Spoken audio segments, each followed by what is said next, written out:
Welcome to this episode of the Thriving Church Podcast, where we talk about how your church can be stronger, healthier, reach people, and build spiritual champions who live out God's kingdom across New Mexico and around the world. I'm Kevin Parker. And I'm Rick Britton, and we'll be your hosts for this conversation. We hope everyone listening has heard every episode. If you're new or if you have missed any episodes, we've got you covered. Every episode of the Thriving Church Podcast is available on our site, thrivingchurchpodcast.com, or wherever you listen to our podcast.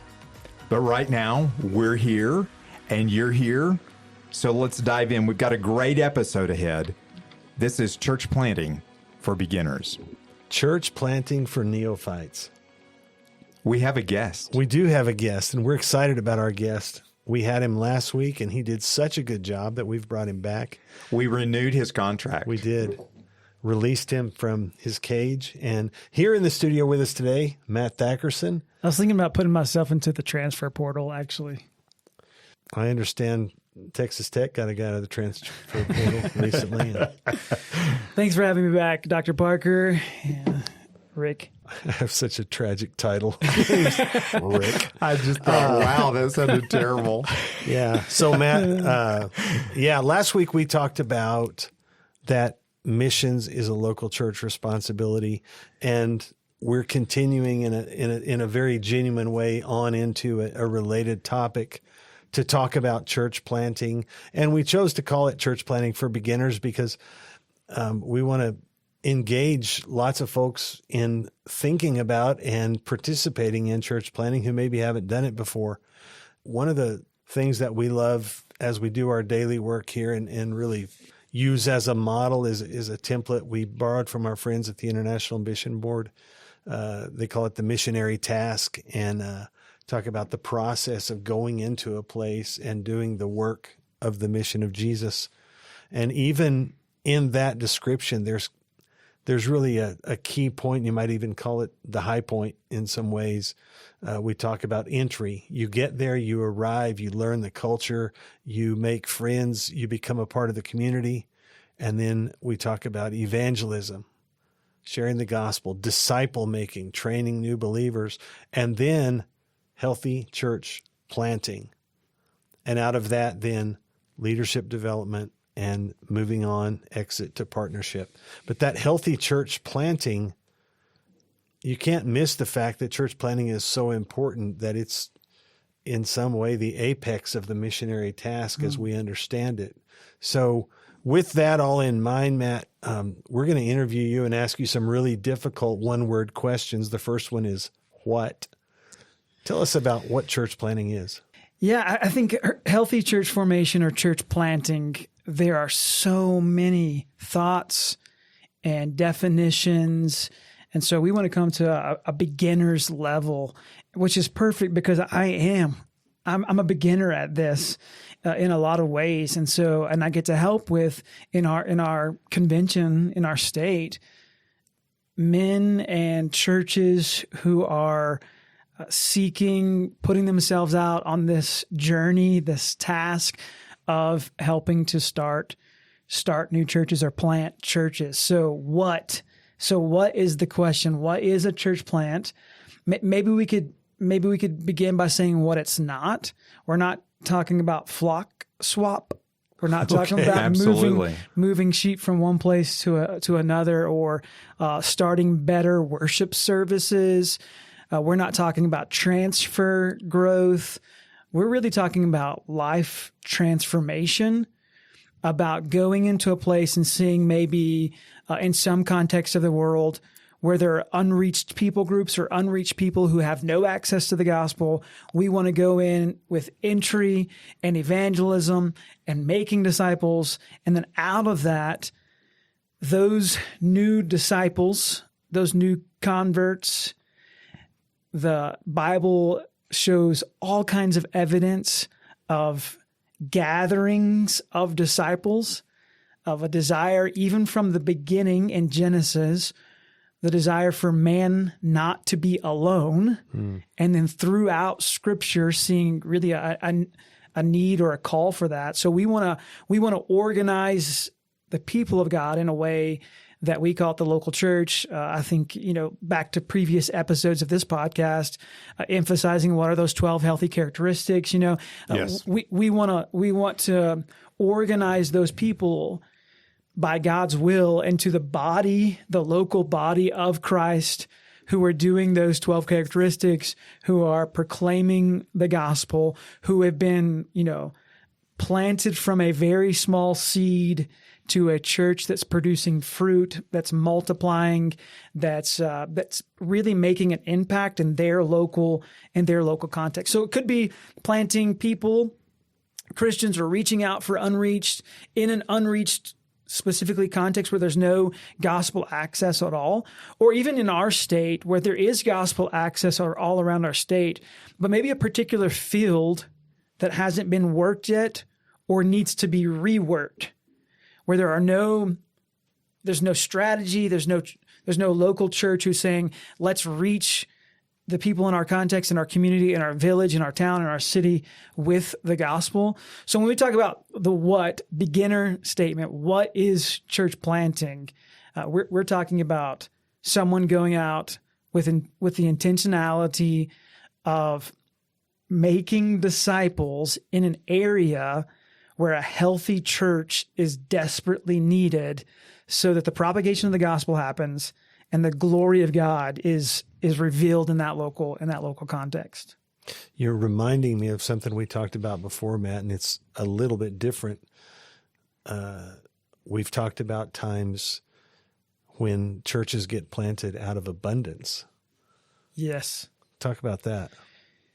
Yeah, I think that is obviously this world is broken, but if it could be somewhat closer to perfect, and particularly or specifically in church planting world, we would love for new churches to be started or planted out of an abundance, revival, awakening, whatever you want to call it, that there's just, man, we don't have enough seats in our worship center. Our building's too small. We could start more services. We could add, all these things, but we see a desperate need to just, let's take this group, these newly, converted believers, and let's start a new body, by the power of God. So an example of that, at the end of our last episode, I talked about a situation where one, there was 650 and the other was 550 new believers. That's right, yeah. Okay. You might ask yourself, how many does it take to gather together into a new church? That would be out of abundance if you took you want to see a movement of God. Somehow you want to reach people for Christ, and you end up with these new believers. To be able to gather them together and form them, help them create a community, and then do all those 12 characteristics of a biblically healthy church and become that. Yeah. Yeah, you bring a great point in the fact that we could define, we could put numbers to things, we could, create great strategy. And a lot of churches have. If you think about church planting, it's been happening for almost 2,000 years now. Mm-hmm. And there's been a variety of ways that's taken place. And there's been a lot of research, a lot of books written, a lot of right ways, a lot of wrong ways.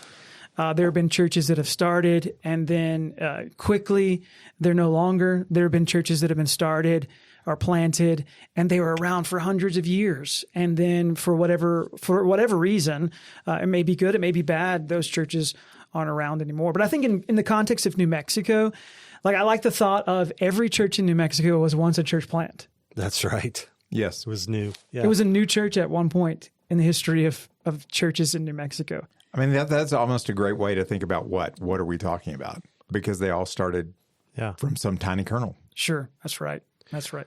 So when you begin to talk about church planting, and Matt, I know you and I have spent countless hours talking about and strategizing and all those things, as have many here and many friends. It's so messy and it's so hard and it's so much work and it's so many resources. And, I think if you look over the last 25, 30 years in the BCNM, there may not be anything that has received more emphasis. Why bother? Why do we do this? There are many answers to that, I think. I don't think there's just there's one definitive answer, but I'm going to give you mine. Jesus is worthy. All right.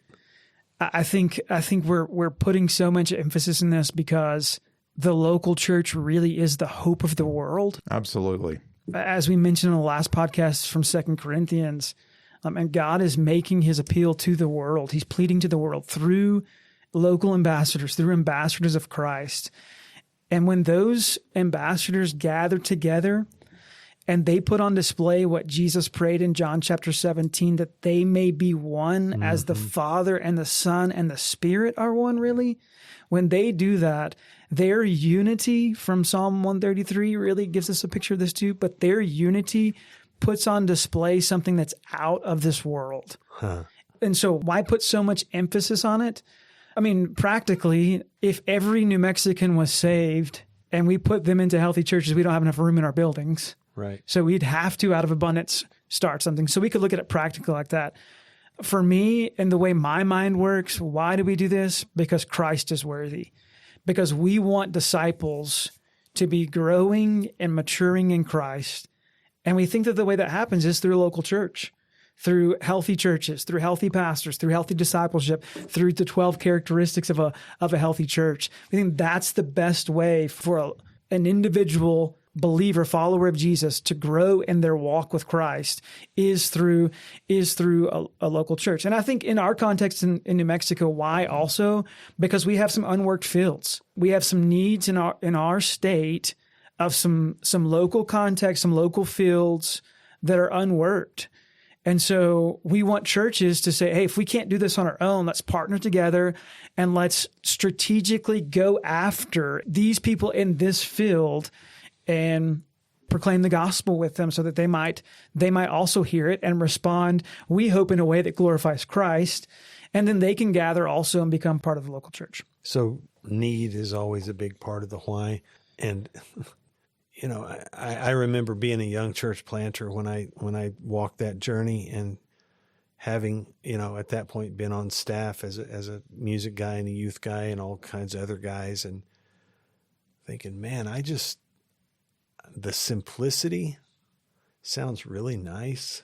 The ability to focus on reaching the lost, making disciples. We can't overdo this because the things that established churches are important and good, but I got to say, it's fun to just be able to have a laser focus.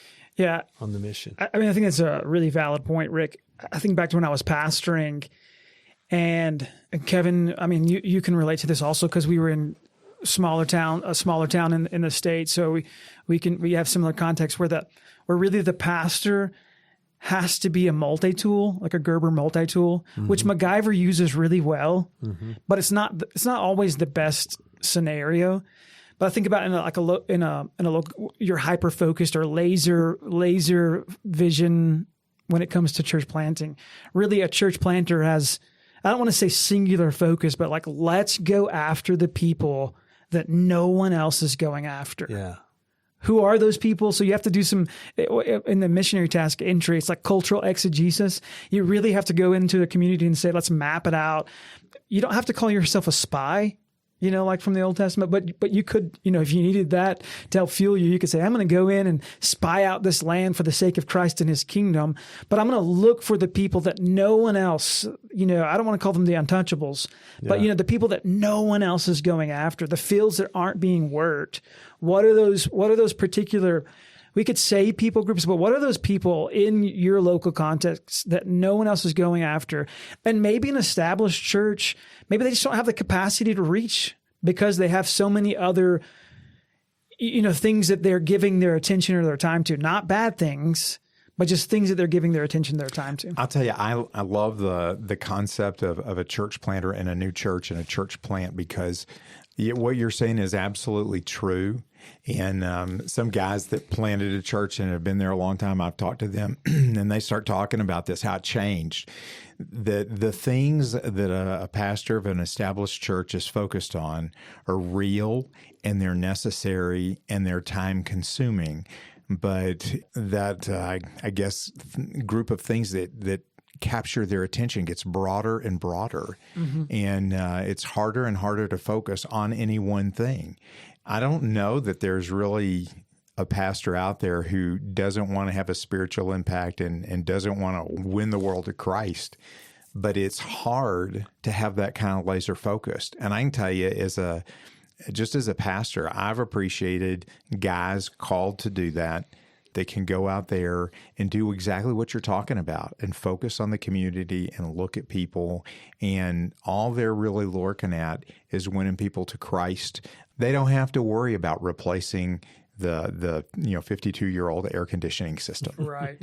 I mean, there's just all of these things, and because they're fresh, they're new. Honestly, it's like they're small and nimble. It's like SEAL teams are a small, tiny unit that can be inserted into a small place very strategically. And church plants have that capability. Yeah, I think this would be a topic for another episode. But as we do talk about a church planter, as we're really talking about their personality or their vision or their focus.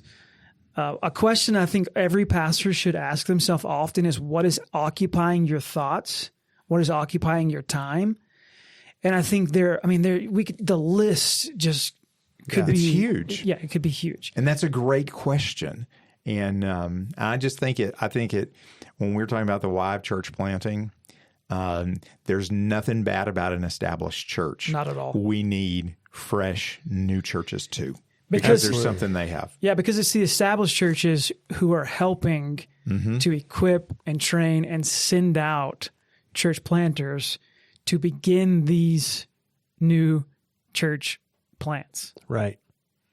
Yeah, you may be able to come up with a unique once-in-a-million story of a church that got started without an established church sending someone, but 99.99% of the time, an established church or group of churches sends someone into a place to reach people with the gospel, and that's how churches get born. Yeah. Right. Could we talk about how a little bit more? Speaking of how, Man, that was like a segue. I was fixing to say that. This is just perfect. Let's go into the next piece. Yeah. How does that happen? Yeah. Quickly, I grew up in West Texas, and my best friend's family was cotton farmers. And every May, intentionally, we've shared this before on a podcast, I think, already, but every May, June-ish, they began planting cotton. And I got to help a couple times fill up those planter boxes as my best friend drove the tractor into the field and planted. So there was some intentionality, there was some planning, there was some strategy to that, so that there was a harvest come, late October, November, December, a harvest that we could celebrate together and benefit from. And so, yeah, there is some how. I think when we think about how, can we just get to the end first? Like we are looking for churches who demonstrate 12 healthy characteristics that the IMB has helped produce. But also there's three selves in the church planting world that are talked about often: self-sustained, self-propagating, and self-governing. If you get hung up on some semantics like I do every now and then, you can add Christ to that, because I know Jesus says deny self. So you can join me on that if you want to. But we really are looking at, we want new churches to be planted. How's that going to happen? An established church, a healthy established church says, where's an unreached people group? What country is it in? Where is it that we want to go and help send out someone to strategically, intentionally go after the people who have yet to be saved? In our New Mexico context, it's an unworked field.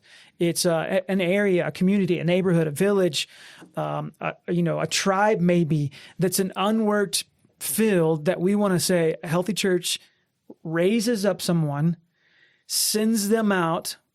Entry, evangelism and discipleship is their early task. Doing cultural exegesis, learning the community, knowing what the culture, the DNA of the community and the community members are, seeking to share the gospel, praying that God would bring the growth, that somebody would give their life to Christ, and then have some sort of discipleship strategy where they're making disciples so that they can begin to form a local healthy church that is self-sustained, self-propagating, and self-governing. Just to completely do that again, multiply themselves again at some point in the history of their local church. I like it. I'm on board. Okay, I need to do something because we don't have a video podcast here, and everybody that's listening can't see what I just saw. But when Matt gets going about this stuff, he gets energetic about it. He leans into the microphone. He is sitting here waving his hands. You're not getting the full picture just listening to him. This is real. This is real. And Matt, you're passionate about it. You really believe in this. This is a big deal. But it's not just you. It's something that God is trying to do through the churches. Yeah, and it's worth, as we laughed about why a while ago, but it's valuable. It's worthwhile because of all the things we talked about. And there are hows. But one of the first how questions, one of the really important questions that Matt has referenced is the when and the where. When do we plant a church and where do we plant that church? How do we work through that process, Matt? Those are great questions. I'm taking my time to answer because they're big answers. When should we plant? I'd like to say right now, because there's a desperate need all over the world, including New Mexico, for churches to be planted. I think you have to evaluate your own local church, and you have to say, and it's a hard word, maybe even to truly evaluate, or hard question to truly evaluate, but can we afford this? Because church planting is costly. Because just like missions, because it is missions, it requires sacrifice. It requires obedience. It requires trust. It requires faith. It requires saying, I'm going to abide in Christ and not myself and let him do the work. So do you have laborers that you can send out and let go of? Do you have a planter? Do you have a man that meets biblical qualifications of a pastor, has a burning desire to go and reach the lost with the gospel? Do you have somebody that you can send out? And then do you have the resources? Do you have the finances to go along with that? Had a meeting today of a potential church plant for 2027 that has already identified some land that they hope to, go ahead and pre-purchase for their building. And that land is going to cost about $2 million. And so their question to me was... So that's in Pytown? Yeah. It comes along with an elk tag, too. Let's go. But their question was, does the BC&M have $2 million to help us purchase that land? I can answer that question really easy. No. Yes, we know that. Yeah. So, it's costly in a lot of ways. So asking yourself, can we afford this? And I think back to when I was in high school and I watched my dad and I late night infomercial about buying a boat. And the infomercial tagline was, you can't afford not to. Dad, we should buy a boat. We should buy a boat. We don't have a choice. We can't afford not to. We can't afford not to. I think, you have to look at reality. Can we afford this? And we can help convention-wise, along with, other organizations in our state and across the world. Like, we can help you really know the answer to that. Like, what does it really cost? But for a church planting for beginners, just know that it is costly. And when should you do it? I would love to say when you can afford it, but like maybe having kids, can you ever afford it? Like when's the best time? I think the burden, I think the fact that Jesus said, when he was talking about end times, he used the reference of an hour, and now we're about 2,000 years after that. So are we still in the hour time context? Are we in minutes? Are we in seconds for his return? How close are we to accomplishing the task, the mission task that he has, planned for the world? And so we really have to say, there's urgency now. Let's cooperate together and let's do it as quickly together as we can together. And alongside that, Matt, I always say healthy organisms reproduce, right? And is your church healthy? Is your church unified? Are you focused on reaching the lost? Are you missional in your mindset? Are you walking in the Spirit? be ready. You and I fish. You got all your gear. Is your gear in order? And if your gear is in order and the opportunity comes to fish, you go fish. In the same way, if your gear is in order, if your church is healthy and focused and the Holy Spirit says, hey, it's time, then you pull the trigger. Yeah, I think what you're saying is a really good question to think about. Am I at a place that I should be duplicated or cloned? Yes. That's a great question to answer for somebody to ask themselves and have to answer. Do we need another church like what we are right now, or do we need to And if you're do not, some stuff first? Yeah, if you're not, I would say contact Rick Britton at the BCNM office, the church health team, to help you look through those 12 healthy characteristics and let's move you towards that. But if you still have a burden for church planting, man, instead of being a sending church, why don't you be a partnering church? And there are a variety of ways that you can help plant churches, not only in New Mexico, but across our nation and across the world. So it doesn't, just because you aren't something that should be replicated or duplicated right now, doesn't mean that you shouldn't still be a part of global and local church planting. And again, that's why we love cooperation in our convention. Lottie and Annie and the state mission offering are all opportunities for all of our churches to say, we're in and give, and then those dollars get used, and you can be friends with those missionaries or those planters or however you want to put it, and you can learn and you can grow, and then you can take another step and another step. But sometimes the first step is, we're participating because we're putting our money where our mouth is. So I was just thinking about, we talk about how did church plants happen, but for the church that's hearing this, and they're just getting stirred and they're thinking, wow, I want to be part of that. So for them is a good first step. They're not a beginner yet. They say, I want to be a beginner. Mm-hmm. Is the best first step to simply pick up the phone and call and say, hey, this is really intriguing to us.